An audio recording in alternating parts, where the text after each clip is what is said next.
The wind whips needles of snow into her face. Casey buries her nose in the sleeve of her jacket, which is too short, but the cold air still penetrates the thin fabric. She stands in the doorway of an old building, counting the people passing by. Not this one. That one walks too fast. That woman over there holds her bag tightly with both hands.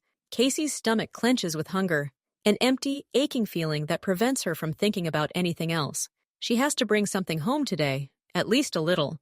Her fingers, blackened by dirt and cold, absent-mindedly fiddle with the hole in her pocket.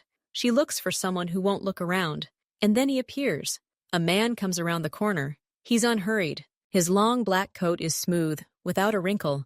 It doesn't creak in the cold like her jacket, but sways softly as he walks. His boots gleam even in the dim light of the street lamp. He's alone. His hands are free, hidden in the deep pockets of his coat. He's the perfect target. A man like that has a fat wallet, and it should be easy to get to. Casey swallows the lump in her throat. Fear twists her stomach, but hunger is stronger. She takes a deep breath, emerges from her hiding place, and heads across the street toward him, pretending to be just a child in a hurry. She caught up with him. Casey looked up, forcing her eyes to become large and vulnerable. "Excuse me, mister." Her voice was thin, cracked by the cold. "Could you tell me the time?" The man, Minu, stopped. His dark eyes fell on her. There was no kindness or irritation in them, only a calm, studying attentiveness. He nodded silently. His left hand came out of his pocket. He unbuttoned the neat white cuff of his expensive shirt to look at his watch. His movements were precise, unhurried. All his attention was now focused on the dial on his wrist. This is the moment. Casey's heart is pounding somewhere in her throat. Her right hand, small and nimble, is already in motion. It silently slides into the deep pocket of his coat on the right side. Her fingers feel the smooth leather. It's him, the wallet. Her nails catch the edge, and she begins to carefully pull it out, already feeling the desired thickness with her fingertips. An iron grip suddenly descends on her wrist. Minu's large, strong hand grips her wrist right inside her pocket, preventing her from either pulling out her wallet or letting go. The movement was so swift that she didn't even have time to register where it came from. It seemed he wasn't even looking. Her heart stops, then begins to pound wildly, ready to burst out of her chest. She tries to jerk her hand away, but his grip is as relentless as a steel trap. He slowly turns his head. His gaze is now fixed not on the watch, but on her face. There's no surprise in his eyes, only a cold, piercing clarity. "Did your parents really teach you this?" His voice is quiet, even, without malice. It sounds almost calm, but that only makes it more terrifying. Or is there another reason for such an act? Casey freezes. The world narrows to the icy grip on her wrist and that impenetrable gaze. The air stops flowing. She's caught. For the first time in a long time, she's caught. Her thoughts race, trying to find a way out. A lie, an excuse, but her head is empty and white with terror. Treacherous tears blur her vision, and she blinks desperately, trying to hold them back. She can't utter a word. She just stares at him, her whole body curled into a ball, waiting for the retribution that's about to fall. He doesn't let go of her hand. His fingers, strong and cold as metal, still grip her slender wrist deep in his pocket. The wallet weighs down on her palm. "Well?" he insists softly. His quiet voice sounds louder than any shout in the dead silence of the alley. "I'm waiting for an answer." "Is this a family business?" Casey shakes her head. The movement is sharp, panicked. The tears she'd been trying to hold back break free and stream down her cheeks in quick, stinging streaks.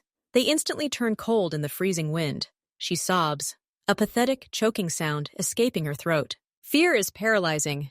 She imagines her father's face if this man brings a police officer, or even just tells them. They'll look at her with such disappointment. They're barely holding on as it is. No, she manages to squeeze out through the traitorous trembling in her lips. They don't know.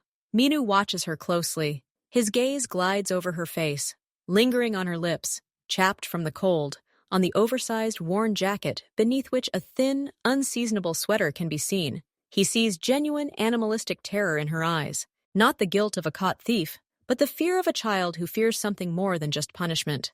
"Why?" he asks, and for the first time a barely perceptible note appears in his voice, something other than cold interrogation, not pity yet, curiosity, a desire to understand the motive. This simple question breaks the last barrier. The words burst out in a chaotic, tear-soaked stream. She can no longer stop. "We have no money!" she sobs. Anything. Not for food, not for anything. The fridge is empty. Mom is dividing the last loaf of bread between 3 days. She chokes on her words, trying to speak and cry at the same time. Dad, Mom, they used to work. They had a store. Then bad people came. They took everything. Everything! Her voice breaks on a high note. And now they won't hire them anywhere. Dad says they're on some kind of blacklist. He goes around looking for work every day, but everyone turns him down. Mom is sick. She has a cough from the damp in the apartment. I tried to beg. I went up to people, said I was hungry, but they give little. Once they gave me an apple. And you can't live on an apple. She falls silent, gasping for air. Her shoulders shake convulsively. I tell them that kind people simply gave me money. They believe me. They're already sad all the time. I can't tell them that I'm stealing. They'll die of shame. They'll just die. She finally looks up at him with eyes full of despair. Please don't tell them. Not the police. Send them anywhere but there and not to them. Please. Tears flow without stopping, mingling with her snot. She imagines the cold cell, the stern police officers, and then the devastated faces of her parents when they find out everything. It's worse than any prison. Minu listens. He doesn't move. His face is an impenetrable mask, but his fingers, still clutching her wrist, loosen their grip slightly. They don't let go, but the pressure eases. He looks over her head, somewhere into the darkness of the alley, his gaze becoming distant, as if he's quickly calculating, comparing something. The words blacklist clearly struck a chord. A quick, sharp thought flashed across his eyes. He looks at her again, at her dirty, tear-stained cheeks, at her absolute, childish helplessness, mixed with a desperate determination to protect her parents even now, when she's been caught red-handed. Several long seconds of silence pass, broken only by her intermittent sobs and the howling of the wind. "What's your name?" he finally asks. His voice is still even, but it no longer has that icy, inquisitorial tone. Casey, she breathes out. Okay, Casey, Minu says. He slowly, very slowly removes her hand from his pocket. His fingers unclench, releasing her wrist. The clear red marks of his grip remain on the pale baby skin. He doesn't let go completely, just holds her palm now, preventing her from escaping, but without threatening her. Now listen to me carefully. I believe you're telling the truth, Minu says, still holding her hand. His voice is now businesslike, without a threat. But belief isn't fact. I'll verify your story. You'll take me to your place. I'll see how you live. Casey freezes, her eyes widening with a fresh wave of panic. No! They'll see! They'll understand what happened. They won't understand a thing, he replies firmly. You'll introduce me as a benefactor. You'll say I'm just a passerby who was curious why a girl was alone outside in this cold. I asked questions. You told me about the problems, and I decided to personally assess the situation to see if I could help. Not a word about the theft. It's our secret. He looks at her, waiting for a reaction. His gaze is clear and unwavering. This is not an offer. It's a condition. And if you see that everything is bad, will you help? Her whisper is full of naive, desperate hope. I'll have a look first, Minu answers evasively, but not harshly. I'll decide on the spot. Let's go. He finally lets go of her hand and steps forward, clearly expecting her to follow. Casey pauses for a moment, as if trying to process this abrupt turn of events. From caught thief to potential benefactor in a matter of minutes. She nods hesitantly and, shivering from the cold, heads forward, toward the familiar dirty alleys. He walks beside her, his long strides making her walk faster. She watches him out of the corner of her eye. He doesn't look pitying. He looks assessing, as if he's reviewing a business plan, not heading into a shack. Every step closer to home increases the anxiety. My heart pounds. What if he sees their apartment and just turns away? What if he feels disgust? Or even worse, what if he actually tells the truth? But beneath this anxiety, a tiny, unquenched ember of hope flickers. What if he really does help? What if he brings food? Mom will feel better. Dad will stop staring at something for hours. She leads him to an old 5-story building, the plaster peeling off in chunks. The front door hasn't closed in a long time. The entryway smells of cat urine, damp, and old dust. The light on the ground floor flickers. Casey, not looking at Mina, quickly climbs the stairs to the first floor and stops in front of a wooden door painted a dull green. The paint is peeling. She takes a single key on a dirty lanyard from her pocket. Here, she says quietly. Her hand trembles as she inserts the key into the lock. The creaking sound of the turning mechanism seems impossibly loud. She pushes the door open, and heavy, stale air rushes out. The smell of mold, unwashed body parts, dust, and despair. She goes in first, pressing herself against the wall. Minu crosses the threshold. He stops immediately, letting his eyes adjust to the dim light. A single dim light bulb glows from the ceiling. The scene before him is so stark and cheerless that for a moment it seems staged. A tiny hallway leads to a single room. On the floor is a dirty, once brown carpet, threadbare. Rags and bundles are piled in the corners.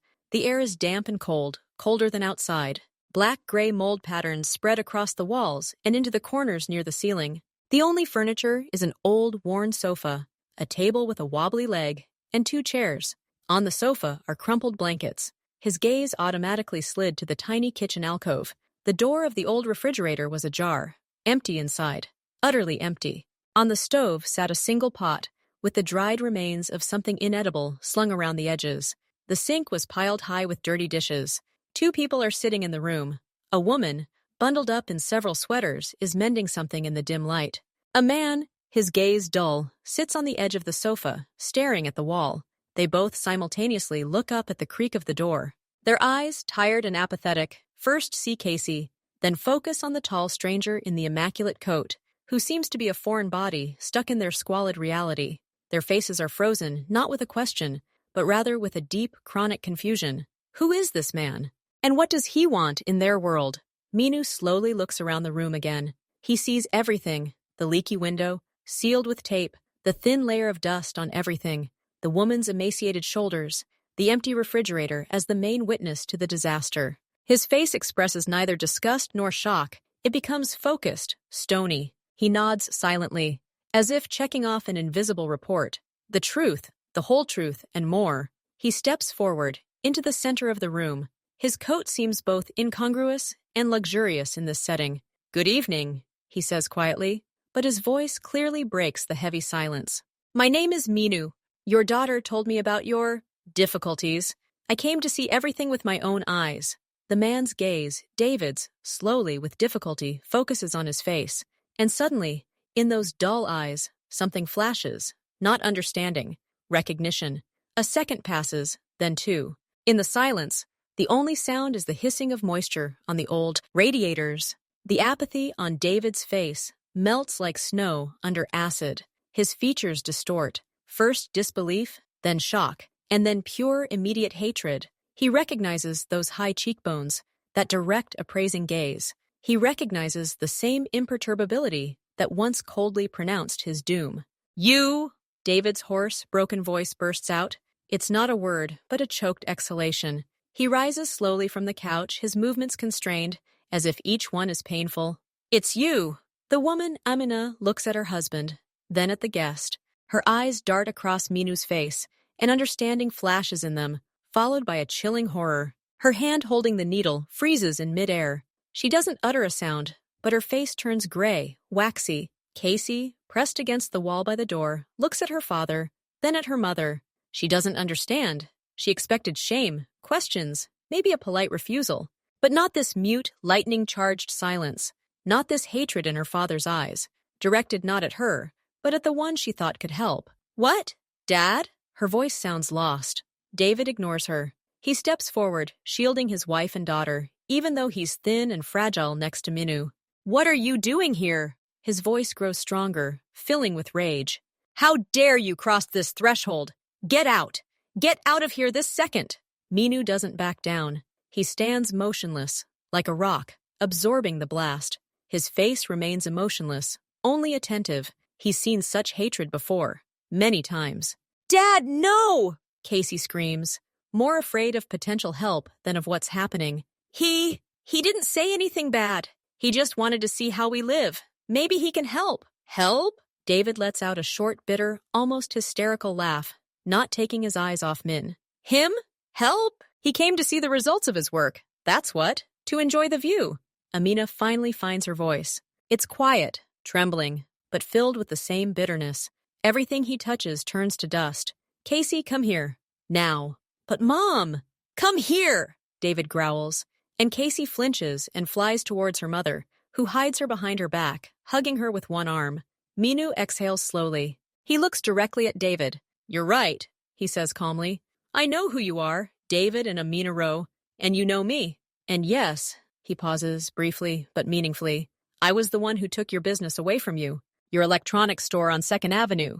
The admission, delivered in such a flat, matter-of-fact tone, seems to add fuel to the fire. David clenches his fists, his knuckles white. Took it? You destroyed it. You slandered us, framed us for debt, sicked our suppliers. You threw us out into the street like trash. And now you come to watch us rot? Satisfied? We're in this hole because of you. We're starving because of you. My daughter, his voice breaks, and he waves his hand furiously at Casey, is forced. He can't finish speaking. Shame and rage choke him. I did what I had to do back then. Minwoo's voice is still even, devoid of remorse or malice. You sold stolen and defective hardware as new. You deceived my people, who came to you with trust and money. You didn't play by the rules you yourselves recognized. I merely brought the consequences into line with the causes. You got what you deserved. Deserved! Amina cries out, her quiet voice now filled with pain. Look around! Is this what you deserve? So that a child doesn't see food? So that we breathe mold? Is this your justice? My justice ended with a business breakdown and financial ruin, Minu replies clearly. His gaze shifts to Casey's terrified face, peering out from behind his mother. I didn't know it would lead to this. To this. To your daughter being forced to steal purses off the street so you wouldn't starve. This, he hesitates for the first time, is disproportionate. Get out, David hisses, no longer shouting. His voice is now empty and final. We don't need your attention or your judgment. Go away. Leave us alone. We're already in hell because of you. A heavy, thick silence hangs in the room. A confrontation. On one side, rage and despair. On the other, a cold, unyielding reality, embodied in the man in the black coat. Casey cries quietly, sobbing into her mother's sweater. She heard everything, but understood almost nothing, except one thing. This man is the cause of all their troubles, and he is here, in their home. And the hope that was just glimmering is turning to ashes and horror. Minu takes the blow. He doesn't blink, doesn't turn away. He looks at David, then at Amina, and nods slowly, very clearly. Yes, it was I who destroyed your old life, your business, your reputation, your well-being. I don't regret this decision. You deserved it. His words fall like stones, leaving no room for arguments about the past. But that's not why I came here. I came because of the girl. His calm is like a bucket of ice water. David's rage rages, but it meets this impenetrable, quiet confidence. Shouting at this man is useless. Threats mean nothing to him. This thought gradually penetrates David's consciousness, and it makes his own rage seem helpless, almost childish. He breathes heavily, clenching and unclenching his fists, but no longer makes any sudden movements. Amina looks at Mina, her gaze filled with hatred, but also with a weary curiosity. What does he want? Why is he saying this now? Are you offering us pity? She asks bitterly. After everything? No, Minu replies immediately. I don't do charity work, and you don't want it. I'm offering you a deal. The word deal hangs in the air. It's familiar, businesslike. It belongs to the world they were thrown out of. It attracts attention, even in this state. What deal? David croaks, but without the same force. Minu takes a small step forward. Now he speaks quietly, but so that everyone can hear. You're in debt. You're on a blacklist, which I admit is partly my doing. No one in town will give you a job. Your daughter steals from the streets because the alternative is starvation. These are the facts. He looks over at Casey, who has stopped crying, and is looking at him with wide, confused eyes. You've already paid for your mistakes. Too high a price. But the children, he emphasizes the word with the slightest emphasis, shouldn't have to pay along with you. It's unfair and ineffective. A hungry, desperate child is a problem that will sooner or later explode in full view of everyone. I don't need that. He looks at his parents again. So I'll give you a job, for me, in my legal warehouses. Accounting, receiving, simple logistics. It's honest work, and they pay regularly. The money will be enough for food, medicine, and to fix this dump. David snorts, but there's no conviction in his snort anymore. Work for you? Become your servants after all? Are you crazy? It's not a service. It's a contract, Minu corrects him. You sell me your time and skills. I buy them with money. Everything is fair. You get a chance to survive and raise your head. Not on handouts, but on a salary. And he bows his head slightly. I correct the imbalance I created. Not because I pity you, but because I don't need corpses in my city. And I don't need a thief who will one day be caught for real. You now hate me and my offer. It is humiliating to accept the hand of the one who broke you. I understand that. This is the last part of your payment for that old deception. To accept this help and know every day from whom it comes. This is the price for your daughter's future. Are you ready to pay it? He falls silent, letting his words sink in. He's not trying to persuade. He's simply laying out the terms. Harsh, uncomfortable, but the only ones possible in this reality. Casey holds her breath, looking from her father to her mother. She doesn't understand everything about the deal and humiliation, but she understands the main points. Money, food, work, and she sees how her parents' faces have changed. The anger hasn't gone away yet, but a heavy, all-consuming weariness and calculation are starting to take its place. The same weariness she felt on the street, when she decided to put her hand in someone else's pocket. When the choice comes down to one bad, one very bad option, Amina is the first to lower her eyes. She looks at her daughter, at her two thin arms, at the damp stains on the wall behind her. She looks at the empty refrigerator. Then she looks up at David. They stare at each other for a long moment, without words. All their anger, all their pride, all their past, clashing with the naked present, with the fact that their daughter just came in from outside, and they didn't even ask if she'd eaten, because they already knew the answer. David looks away. He stares at the floor. His shoulders, tense with rage, slowly, painfully sag. He lost. Then, in the past. And now, in this room. Lost everything, except the chance to give his daughter a chance, not to steal next winter. He doesn't look at Mina when he speaks. His voice is muffled, broken. What? Terms of the contract? Minu hears this question, muffled, devoid of its former fire, and understands. The resistance is broken. Now it's a matter of formalities. The terms are simple, he begins, his voice now sounding like a boss giving orders. An honest 8-hour workday, no slacking off, no stealing, no attempts to cheat me, in anything, not even the smallest things. That's the main rule. Break it, and it's all over. Forever. He pauses, letting the words sink in. You think this is humiliation? He asks, and for the first time there is something vaguely resembling weariness in his tone. Sitting at a desk and honestly filling out paperwork for the one who ruined you? Yes, that's right. But this humiliation is the consequence of your old decisions. Do you remember how your decline began? Not with my arrival, but from the day you first decided that you could sell stolen goods as new. When you first turned a blind eye to defects, so as not to lose profit, you thought you played smarter than everyone else. I simply showed you the real rules of the game. You lost. Today you pay the bill. Not with money you don't have, but with what's left, your pride. Accepting this job is like signing a paper that says in black and white, yes, we were wrong. Yes, we deserved it. Bitter? Yes. But this is your pill. You have to swallow it if you want your daughter to ever eat normal food and not be afraid of the shadow of a policeman on the street. He doesn't try to soften the blow. He hits home. David stands with his head bowed. Every word Minu says is like a hammer blow, driving his own mistakes deeper into his consciousness. He looks at the dirty floor, at the threadbare carpet at his feet, and he sees not the carpet, but that very store. He sees himself, young and greedy, signing a deal for stolen processors. He sees his own self-assured smirk. Everyone does it, he told himself then. Yes, not everyone ends up like this, he thinks now. Amina doesn't look at the floor, but at Casey. She sees her daughter, quiet, absorbing every word. She sees in her eyes a lack of understanding of adult complexities, but an absolute understanding of one thing. Their fate is at stake. Amina suddenly realizes with incredible clarity their pride, their right to hate this man, is a luxury they cannot afford. Casey will have to pay for it, with her childhood, her health, perhaps her life. Humiliation, yes, but it is the only currency they have left to buy their daughter a chance. You don't have to decide now, Minu says, breaking the heavy silence. I'll give you until the morning.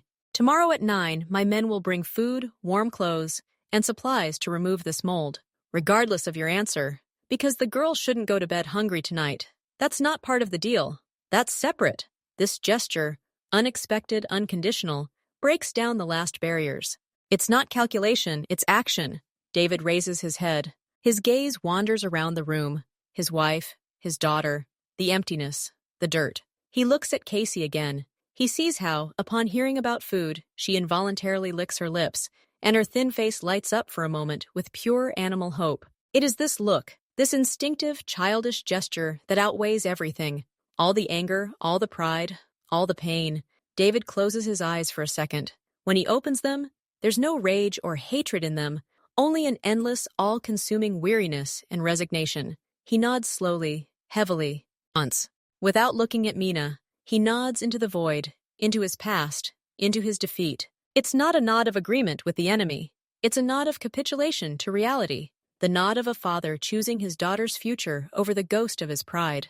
No words are needed. This simple gesture says it all.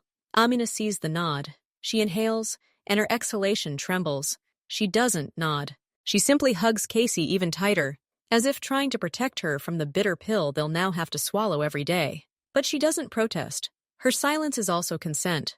Minu watches this. He sees David's nod, the resignation in Amina's posture, the frightened hope in the girl's eyes. It's done.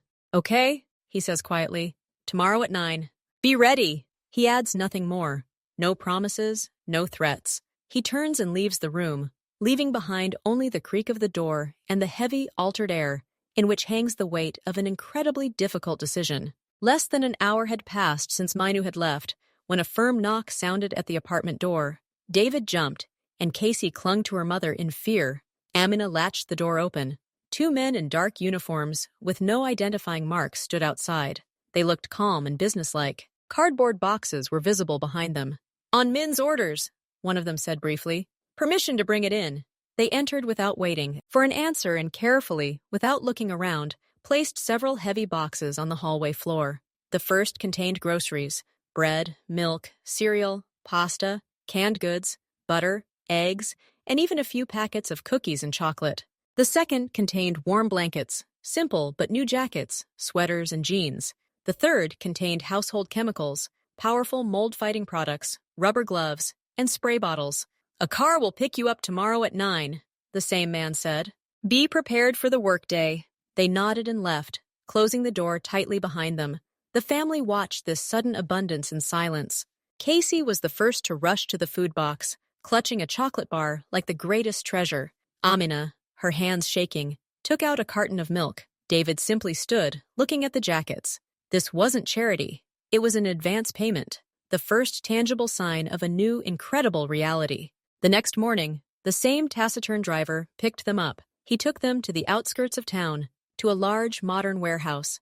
Everything here exuded order. Clean concrete pavement, neat rows of shelving, bright lighting. The air was cool, but not freezing. They were led to a small, heated office, where Manu was already seated at a desk. He was wearing a different coat, but just as impeccable. He didn't waste time on greetings. Your gain is to keep track of incoming goods, he said, gesturing to the stacks of invoices and the old but functional computer. You check the items and quantities against the documents. Enter the data into the system. The work is monotonous, but it requires attention. No physical strain, no contact with the main part of my enterprise. Your clerk's here. All you need to know are numbers and part numbers. Salaries will be paid bi-weekly. The first one will be at the end of the current one. Any questions? There were no questions. There was only shock at this normality. They were given badges and shown how to use the barcode scanner. Their workday began. Casey was alone on her first day in the apartment, which now smelled not of mold, but of bleach and freshly washed floors. She walked from room to room, touching the new blankets, looking at the full shelf in the refrigerator. She thought about that man. He was evil. He took everything from them. Why was he giving now? She didn't believe in good intentions. In her world, nothing was given for free, so it was a trap. But what kind? She feared for her parents, who had gone to live with him. She imagined a dark basement, screams. But they returned that evening, tired but whole. And they brought hot pizza for dinner, a luxury Casey had only seen on television. At first, David and Amina moved like robots in the warehouse. Their fingers, accustomed to inactivity and shivering from the cold, laboriously leafed through the papers. They were afraid of making mistakes, afraid that any mistake would provoke anger. But no one shouted. An elderly storekeeper approached them, showed them how to fill out the form correctly, and left. The work was simple, almost primitive, counting boxes, checking boxes, entering numbers. And then, closer to lunch, something happened. David, having finished checking a batch of electronic components, leaned back in his chair and stretched. His back cracked. He looked at the spreadsheet he had filled out. Everything was accounted for, everything matched. And in that moment, he felt neither humiliation nor anger. He felt completeness. He had done something, honestly, and he would be paid for it. This money would not smell of theft or a handout. It would smell of work. He stole a glance at Amina. She was entering data, frowning in concentration, her fingers tapping the keys with practice. Her face did not have the dead apathy that had been at home. There was fatigue, but also focus, almost dignity. They didn't talk, they worked. And in this work, in this simple, clear rhythm, the very core that had once allowed them to maintain their business began to return to them, bit by bit. They could do something again. They weren't just victims, living out their days in the damp. They were people who produced something, even if it was just a neat report on goods received. This was 1,000 times more than what they had yesterday. That evening, on the way home in the same car, they were silent. But it was a different silence. Not oppressive, but tired, filled with thoughts. David looked out the window at the flickering lights. He wasn't thinking about revenge, but about the fact that tomorrow he would need to check a batch of lamps. Amina held a bag with the remains of the lunch they had been given at the warehouse. She thought about buying Casey new notebooks tomorrow. They were still ashamed. They still hurt. But underneath it, like solid ground beneath their feet, something new had appeared. A feeling that tomorrow would come, and in it, there would be something that needed to be done. And for it, they would give him money with which to buy food. It was ridiculously simple, and it was salvation. A week passes. It's early morning at the warehouse. David and Amina are already at their desks, immersed in paperwork. The silence is broken only by the rustle of pages and the click of keys. Suddenly, the door opens without a knock. Minu enters. His arrival causes no fuss. He simply stands in the threshold, surveying the room. His gaze glides over the shelves of folders, the computer screen, and the faces of David and Amina. They freeze, sensing his attention. Minu approaches David's desk and picks up the top folder with the signed invoices. He flips through it slowly. He checks a few random lines, checking them against the numbers on the computer. Everything is correct. He puts the folder back, nodding to himself. Then he looks at Amina. She silently hands him her report from yesterday. He studies it for about 10 seconds. He says nothing. He simply hands it back. The inspection seems to be over. He's about to leave, but his gaze falls on the corner of the room. Casey is sitting there on an old chair. She's doodling something on the back of a ruined invoice. She has no other place to go while her parents are at work. Minu changes direction and approaches her. David tenses, but doesn't move. "You're not at school," Minu states. His voice doesn't sound like a reproach. It's simply a statement of fact. Casey looks up at him. She's not as afraid of him as she was the first time they met, but she doesn't trust him either. She shrugs. "I don't go."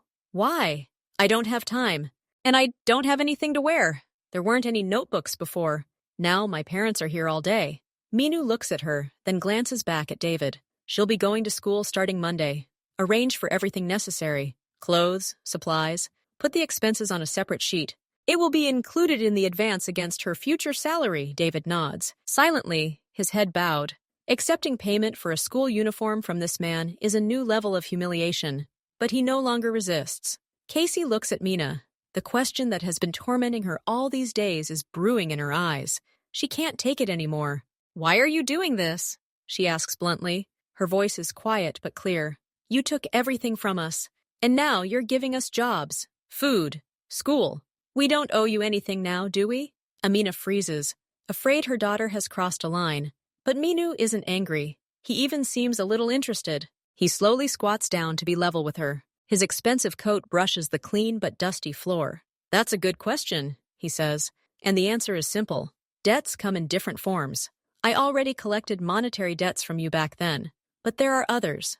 There are debts to other people, and there are debts to the order of things. He chooses his words, looking somewhere past her, as if formulating a thought for himself. Your parents made a mistake. They cheated. For that, they were punished. With the loss of business, reputation, money, that's fair. But the punishment must be proportionate. It must end with those at fault. His gaze returns to Casey. You didn't cheat. You're not to blame. But you paid. With hunger, with fear, with theft. It's unfair. It disrupts the order. I don't like this kind of disorder. He speaks calmly, without pathos. I'm giving them a chance to pay back differently.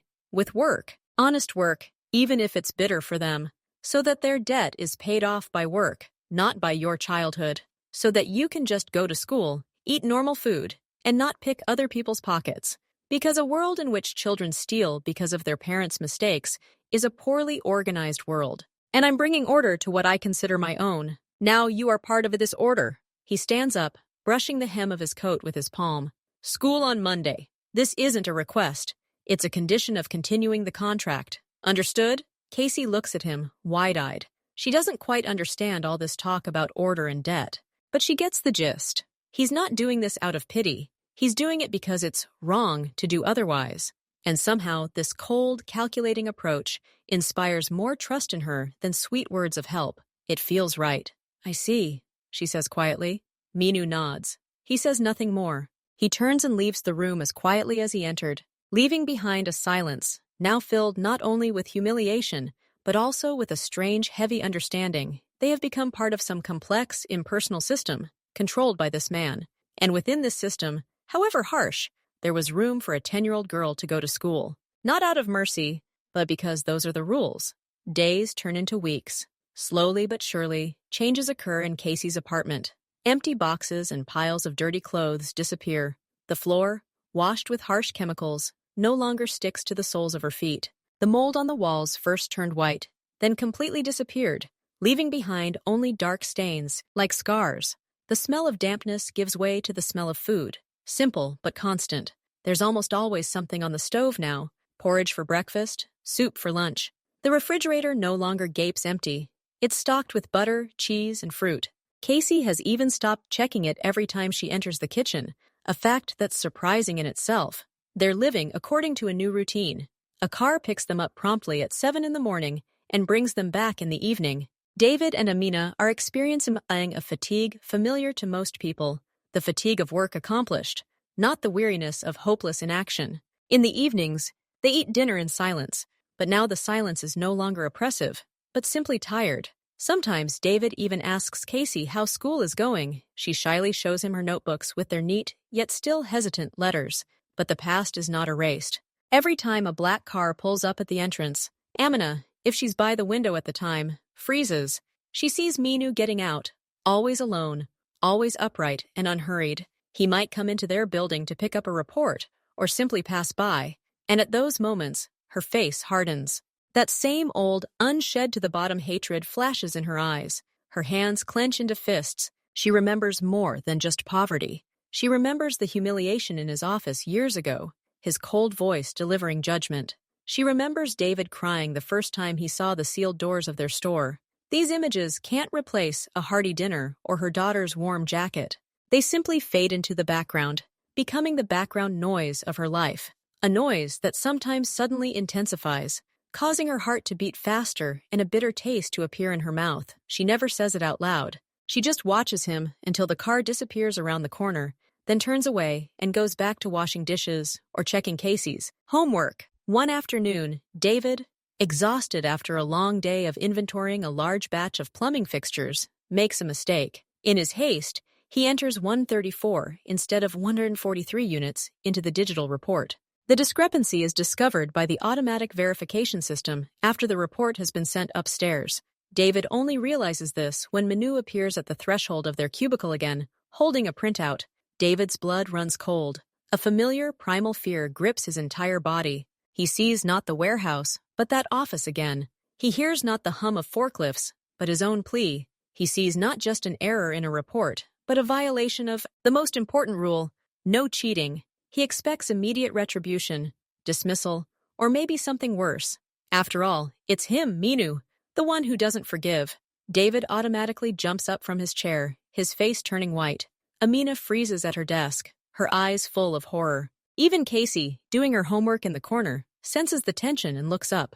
Minu approaches David's desk. She places a piece of paper in front of him. His face is unreadable. "There's a mistake," he says simply, pointing his finger at the line of numbers. "You mixed up a 9 and an 8. The batch was 143 boxes. You indicated 134. Discrepancy. David tries to say something, to apologize, but only a croak comes out. It's an accident, I know it's an accident, Minu interrupts. His tone isn't accusatory, but rather a statement. If it were a hoax, the numbers would be more different, and you would have tried to hide it. It's just a case of carelessness. Are you tired? David nods silently, unable to utter a word. It happens, Minu says. The word sounds so mundane, so out of place with his image, that David is momentarily at a loss. Fix it. Recheck the entire batch and submit a correction by the end of the day. Be more careful next time. This error could have caused problems with the supplier. He doesn't wait for an answer. He turns and leaves, leaving David standing over the erroneous report. Silence falls over the room. Amina exhales slowly. David sinks into his chair. His hands are shaking. This wasn't forgiveness. This was something else. Cold, professional, but fair. He was pointed out the error and given the opportunity to correct it. No yelling, no threats, no reminders of the past, just fix it. This simple, businesslike approach proved more powerful to David than any punishment. He could have accepted punishment as a continuation of the feud, as a tribute to his role as a victim. But this put him in the position of an employee who had screwed up and had to fix it. It was humiliating in a different way, more mature. He cleared his throat, picked up the printout, and silently, with a new strange determination, began recalculating the numbers from the beginning, not out of fear, but because it had to be done, so that the report would add up. That evening, as they were driving home, David, for the first time in weeks, spoke of work not as a curse, but as a task. I'll have to arrive early tomorrow, he said, looking out the window, to finish the report on that shipment and start the next one. They're expecting a large influx of electronics tomorrow. Amina looked at him and nodded. I'll help with the double-checking in the morning, she replied quietly. There was no enthusiasm in her voice, but neither was there the previous hopelessness. There was acceptance. They drove along the illuminated streets to their apartment, not yet cozy, but already safe, where their daughter, who had done her homework, and the refrigerator, full of food, were waiting for them. Minu, somewhere in his own world, was already thinking about other matters. He hadn't forgiven them. He had simply relegated them from the category of enemies to that of staff. And for people who had hit rock bottom, that was the only possible way to get back on their feet. Not through forgiveness, but through a strict, unflattering, but enforceable contract. It's Christmas Eve. The warehouse is unusually quiet. Most of the employees have gone home. David and Amina are finishing up their last reports before the short weekend. They don't discuss the holiday. For them, this day has been no different from any other for the past few years, except the cold has been sharper, the sense of hopelessness deeper. Suddenly, the door opens.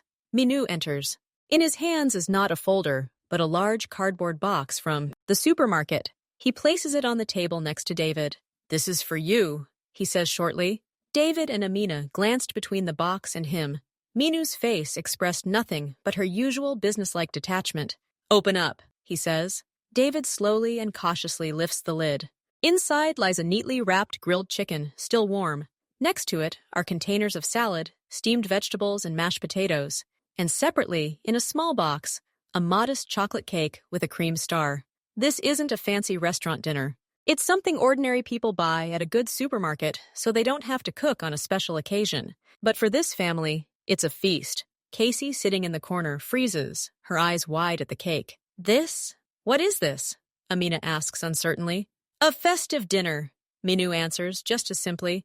It's Christmas Eve. You're supposed to be having dinner. Is this part of my salary? David asks hoarsely, unable to look up at him. No, that's separate.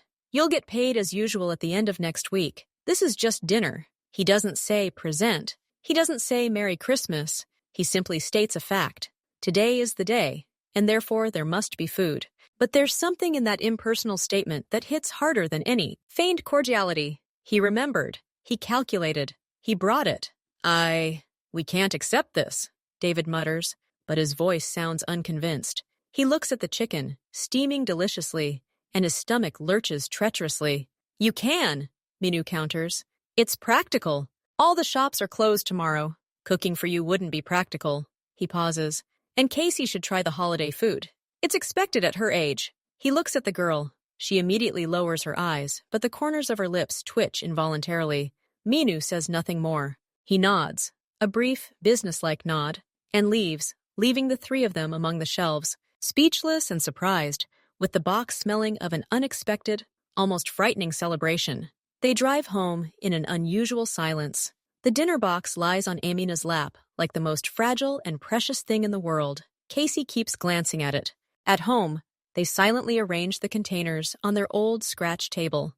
Amina takes out the plates, not the cracked ones, but the whole ones they bought recently. David turns on the lights, the main one and a small lamp, which they also bought with their first paychecks. The room, not yet cozy but already clean, is illuminated by a warm yellow light. Outside, it's dark, and a soft snow is falling. They sit down. David slowly, almost ceremoniously, carves the chicken. Amina arranges vegetables and mashed potatoes on plates. Casey keeps her eyes on the cake in the center. The first bite, the taste, a real, full, festive taste. Not porridge on water, not empty soup, not stale bread, but juicy meat, creamy mashed potatoes, Swedish vegetables. They eat in silence, but this silence is different now. It is filled with a simple, almost physical surprise at what they feel. The warmth of the food inside, the warmth of the lamp overhead, the warmth of sitting together, and outside the window there is a feast, not the threat of a hungry night. Amina suddenly stops chewing. She looks at her plate, then at her daughter's face. Casey eats with a focused, serious expression, but in her eyes, raised to her mother, there's something shining that Amina hasn't seen in years. Not fear, not hunger, but simply a childish pleasure in delicious food. Tears well up in Amina's throat, but she swallows them down, along with a piece of bread. She doesn't want to cry, not today. David puts down his fork. He looks at his house, at the clean floor, at his full plate, at his wife and daughter. He's not thinking about Mina at this moment. He's thinking about his daughter eating Christmas chicken, and tomorrow she'll have breakfast, and the day after. And he, David, earned this breakfast himself. The work may be humiliating. The boss may be someone he should hate. But the fact remains, his hands, filling out reports, brought food and this strange, inexplicable security into this house. Cake? Casey asks quietly, when the main course is finished. Amina nods, stands, and cuts the cake into 3 pieces. It's moist, chocolatey, with a thin layer of cream. They eat it slowly, drawing out the pleasure. And then, as Casey finishes the last crumb from her plate, it happens. She lifts her head, looks at her parents, and smiles. It's not a wide, carefree smile. It's cautious, as if testing the waters. But it's a real smile. The corners of her lips lift, her eyes narrow slightly, and her entire thin face suddenly lights up from within. She's not smiling because she's happy in the truest sense of the word. She's smiling because, at that moment, she simply feels normal, full, warm.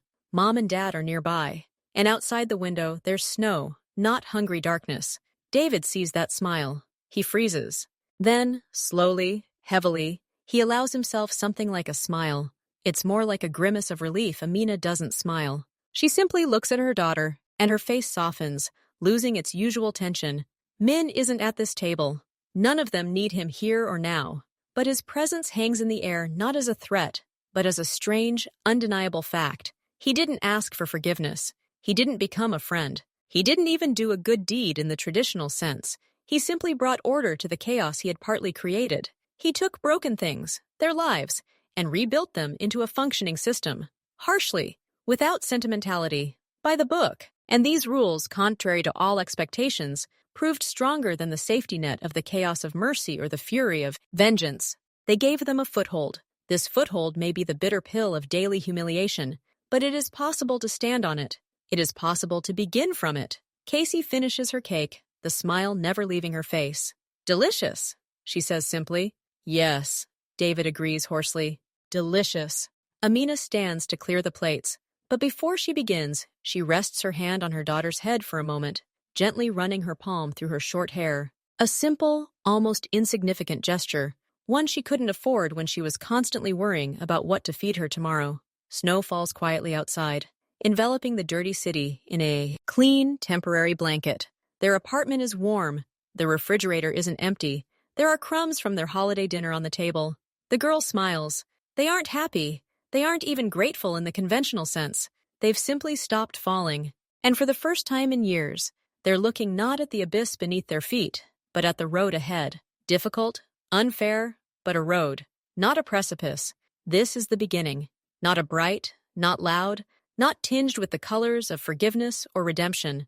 Just a beginning. One made possible not by kindness, but by someone's unwavering, almost manic faith in order. And in that simple thought, he once expressed, children should not pay for their parents' sins, even if that means the parents have to pay their own bills for the rest of their lives, sitting at the same table, in silence, but together, and with food on their plates. Several weeks have passed since that Christmas evening.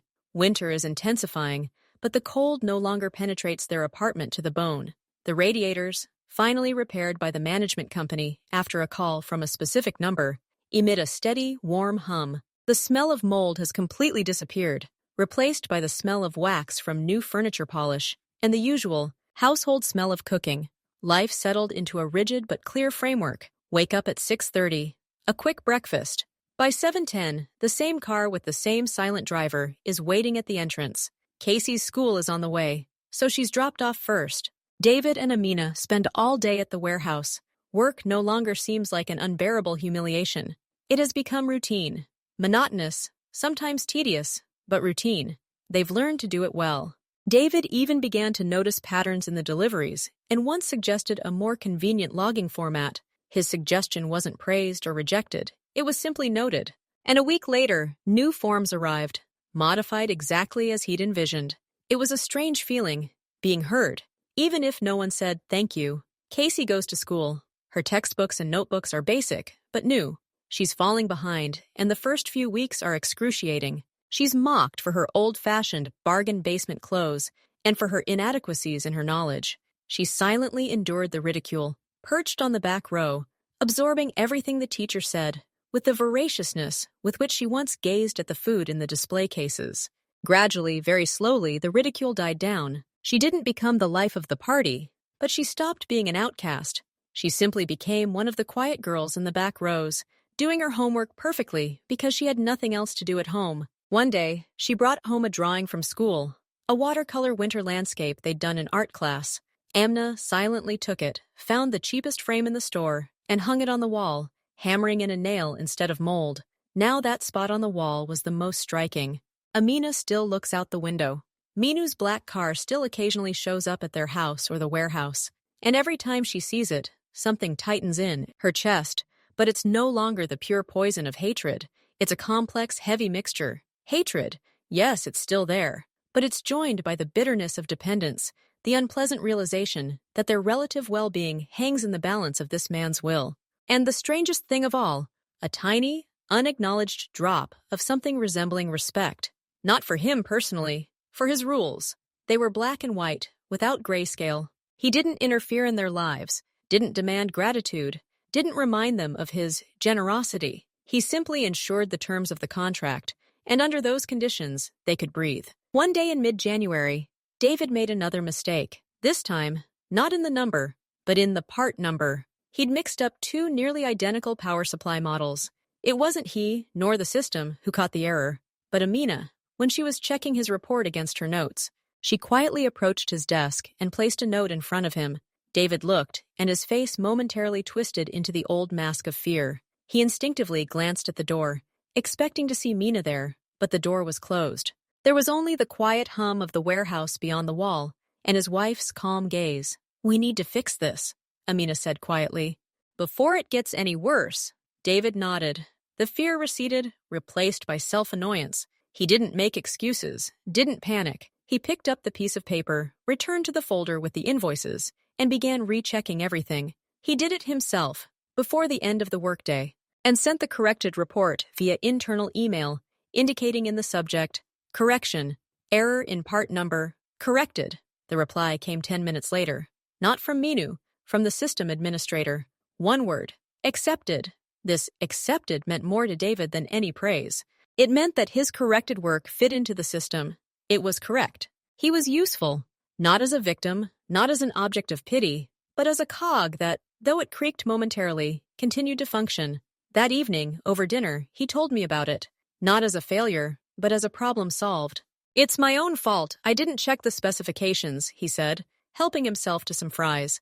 "The main thing is we caught it before it shipped," Amina replied, and there was no reproach in her voice. Casey listened, looking at them both. She saw how their faces had changed. They were still tired, the marks of past years lingered on them, but there was a firmness in their faces. Not happiness, but determination. One Friday, as they were finishing work a little early, Minu showed up at the warehouse again. He walked straight up to their cubicle, holding an envelope. "First full paycheck," he said, placing it on David's desk. "For a full month. Check the amounts. School supplies and winter clothing are also included, as agreed."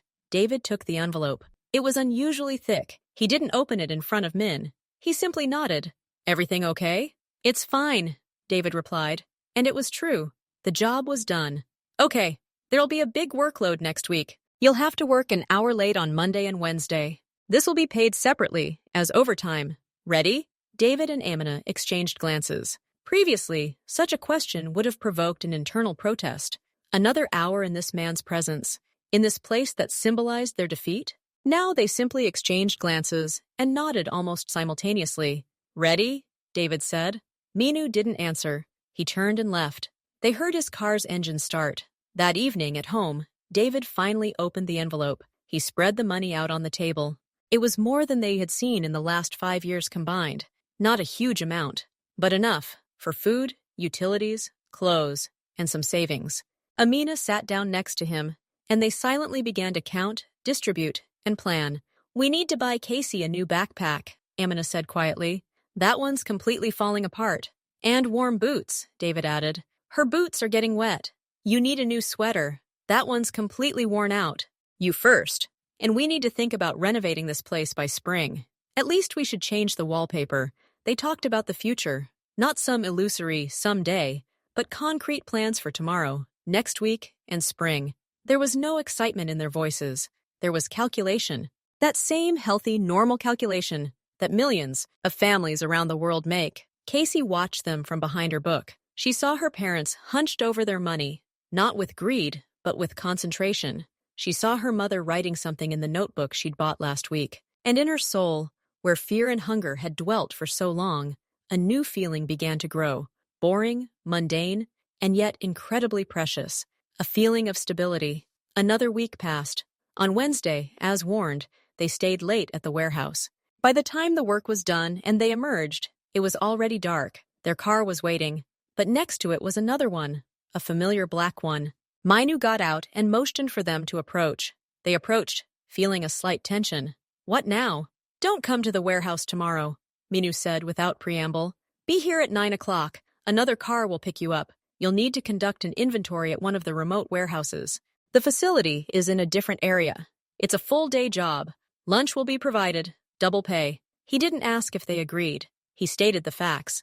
"I see," David said. Then, after a pause, he asked, "What do we need to take with us?" It was the right question. A question from an employee who was thinking about the tasks at hand. "Just myself. Everything you need will be there. You can take Casey with you. There's a room there where she can stay. Or you can leave her with someone for the day." "She's coming with us," Amina said quickly. Minu nodded.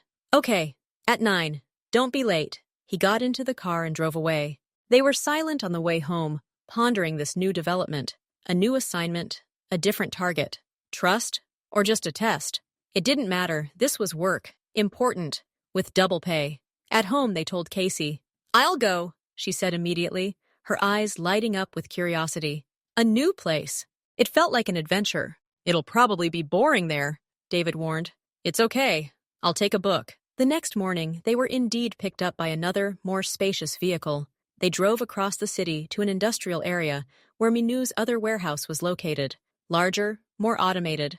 They were met by an unfamiliar manager, a rather dry man of about 50. He led them inside, showed them a huge room with tall shelving, and gave them their task. Check the inventory against the actual inventory. The workload was enormous. "Mr. Minu said you could handle it," the manager said, and there was neither trust nor distrust in his voice. It was simply a statement. They began working. David and Amina, now a well-oiled team, divided the list in half. Casey was settled into a small but clean security room, where it was warm and she could do her homework. Occasionally, she would come out to watch her parents, who, like two ants, moved between the giant shelves, checking things, marking things on their clipboards. They worked all day, breaking only for lunch. hot sandwiches, and coffee delivered directly to the warehouse. No one stood over them. All that was required of them was results. By 5 o'clock in the evening, when it was already getting dark, they were finished. David took the completed electronic reports to the manager. He quickly scanned them on his computer and nodded. Acknowledged. The car is waiting for you. Tomorrow, you'll be taken to a regular site. The drive back passed in tired but satisfied silence. They had accomplished a new, more challenging task. They hadn't been let down. The skills they'd honed over the past weeks had come in handy. Casey dozed in the back seat, her head on her mother's shoulder. At home, over dinner, David suddenly said, "The accounting system at that warehouse is better, more convenient. I looked it up. You could suggest implementing something similar here." Amina looked at him. He wouldn't have said that before. Before, he would have simply silently done as he was told. "Write a proposal," she said. Clearly, without unnecessary details. He nodded. He would do so. Another 2 weeks passed. Life continued along its usual, but less oppressive rut. One day, returning from school, Casey found a small, unstamped, unaddressed envelope in her mailbox. Her name was written on it. Inside was a monthly pass to the city pool, a children's membership for specific days and hours. She showed it to her parents. They exchanged glances. No notes, no explanations, just a pass. A mine? Most likely. Why? Because it was supposed again? Because children had to swim? Or because he'd found out, and he probably had, that Casey had been teased at school for being thin and pale, and swimming might help? They didn't know, and they didn't ask. "Do you want to go?" Amina asked. Casey thought for a moment and nodded. She had never been to a pool. "Then we'll go on Saturday," David decided. "We'll buy a swimsuit." On Saturday, they bought the simplest swimsuit and went to the pool. Casey was apprehensive at first, but then, under the coach's supervision, she began to splash hesitantly in the shallow end. David and Amina sat in the stands and watched her. They saw the other children frolicking, their parents cheering them on. They didn't cheer Casey on. They just sat and watched. But for them, that was enough, seeing their daughter do what other kids do. Late in the evening, when Casey was already asleep, Amina said, looking out the window at the dark street, "He doesn't ask for anything in return." David, who was repairing a shelf in the kitchen, stopped. "No, he doesn't. So it's not a trap." "No, it's not a trap. Then what?" David was silent, screwing in a screw. "Order. Like he said, he's tidying up. We were a broken thing in his path. He could have thrown us away, but he decided to fix us, so that we wouldn't get in the way. And we should be grateful?" The old bitterness sounded in Amina's voice. David lowered the screwdriver. "No, we shouldn't be grateful. We have to work. This is the payment. Our work is the confirmation that he was right when he broke us back then, that we can be useful only if we are kept within strict limits. Maybe he is testing this." He spoke without emotion. He simply stated things, just as he had once stated them to Mina. "And Casey?" Amina asked. Casey is just living. And maybe she'll grow up differently." The following week, Minu showed up at their main warehouse again. He approached David and placed a piece of paper in front of him. It was the same proposal for changing the accounting system that David had written and sent to the manager a week earlier. There were notes in the margins, written in a clear, impersonal handwriting. Some points were underlined, others crossed out. "You're thinking in the right direction," Minu said, "but points 3 and 5 are unworkable. They complicate the process too much. Revise them, taking my comments into account, and send them back. If the new version is practical, we'll implement it within a month." He left. David took the piece of paper. His proposal hadn't been rejected. He'd been criticized, corrected, but taken seriously. He didn't feel resentful about the criticism. He felt a sense of excitement. He needed to do better. He sat down at the computer to start making corrections, the last to leave the warehouse that day. When they emerged, sleet was falling outside. The car was waiting, and, as often happened, Minu's black car was parked nearby. He stepped out, lighting a cigarette, and simply watched the falling snow, ignoring them. As she passed, Casey suddenly slowed. She looked at him. He turned his head, and their eyes met. She didn't smile. She didn't say thank you. She simply looked. Then she nodded. Just a little. Like an equal to an equal. Or like a child to an adult she didn't fear, but didn't love either. Simply acknowledging his existence in her new reality. Minu's gaze lingered on her for a second. Then he nodded too. No smile, no warmth, just a nod. Acknowledgement. He got into his car and drove away first. They went home, to a warm apartment, to a fridge full of food. to a picture on the wall, to a life that had become neither good nor happy, but predictable. And in this predictability lay salvation. Salvation bought not by forgiveness or love, but by the harsh, inexorable rules of someone else's game. But playing by the rules proved better than slowly dying in the chaos of one's own fall. The car drove along the illuminated streets. Casey looked out the window at the flickering lights. She thought about the pool, about school, about how tomorrow would be math, and on Saturday they would maybe get pizza. She didn't think about the pockets of other people's coats. She had almost forgotten what it was like to be truly hungry. They drove up to the house. They got out. They went up to their apartment. The door closed. Outside, the snow continued to fall, sweeping away traces of the past, enveloping the city in a white, temporary peace.